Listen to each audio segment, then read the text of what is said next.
रसूलिल करीम अम्मा बाद क़ाल अल्लाहु तआला फ़िल क़ुरआनिल मजीद अऊज़ु बिल्लाहि मिनश शैतानिर रजीम बिस्मिल्लाहिर रहमानिर रहीम।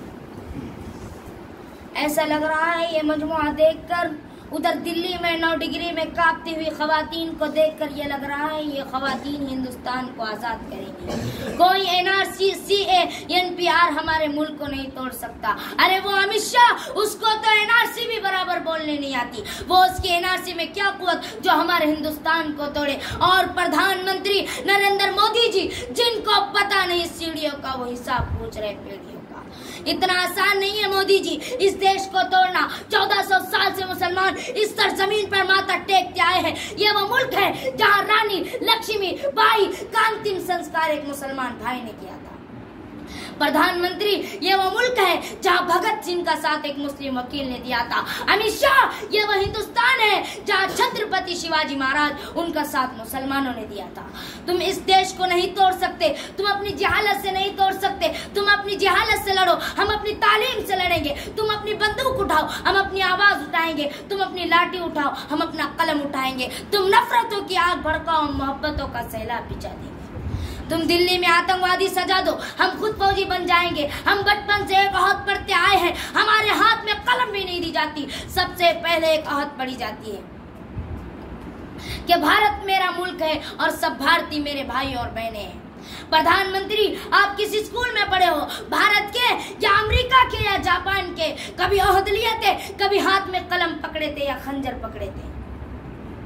आज इस देश का ऐसा हाल हो चुका है, बस कीजिए प्रधानमंत्री, झूठ पे झूठ, झूठ पे झूठ। कभी कश्मीर में, कभी आसाम में, कभी दिल्ली में, कभी यूनिवर्सिटी में, कभी यूपी मुजफ्फरनगर में। बस कीजिए प्रधानमंत्री, आपने आसाम में एनआरसी लागू किया, 30,000 लोगों के लिए डिटेक्शन कैंप्स बनाए गए और वहां 19 लाख लोग एनआरसी से बाहर हैं।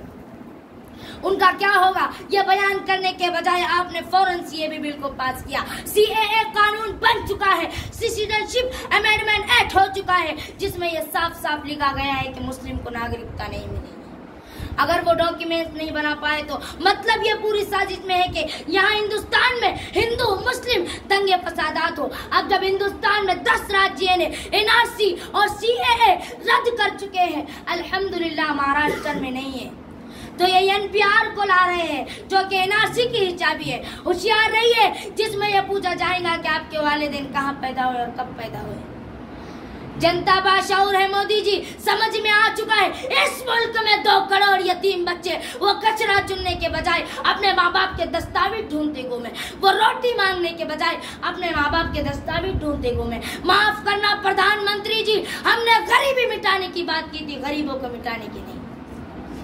इलेक्शन आते हैं तो आप पाकिस्तान जाते हैं, देश में बेरोजगारी बढ़ती है तो हमारे प्रधानमंत्री पाकिस्तान जा रहे थे। मासूम बच्चियां तड़पती रहती है, पुकारती रहती है, हमारे प्रधानमंत्री पाकिस्तान जा रहे थे। ये बीजेपी आरएसएस सिर्फ इस मुल्क को तोड़ने की साजिश में है।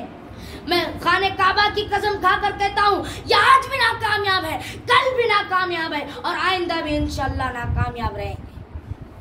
मोदी जी, आज भी आप फेल हो चुके हैं, क्योंकि हिंदुस्तान में मुसलमान के साथ उसके हिंदू भाई बहन, सिख भाई बहन, ईसाई भाई बहन, दलित भाई बहन सब कागजात खड़े हैं। ये यकजहती, ये इंसानियत, ये मोहब्बत जो छुपी हुई थी 70 साल से, जो इनकलाब बनकर उठी है, जो एक आवाज बनकर उठी है।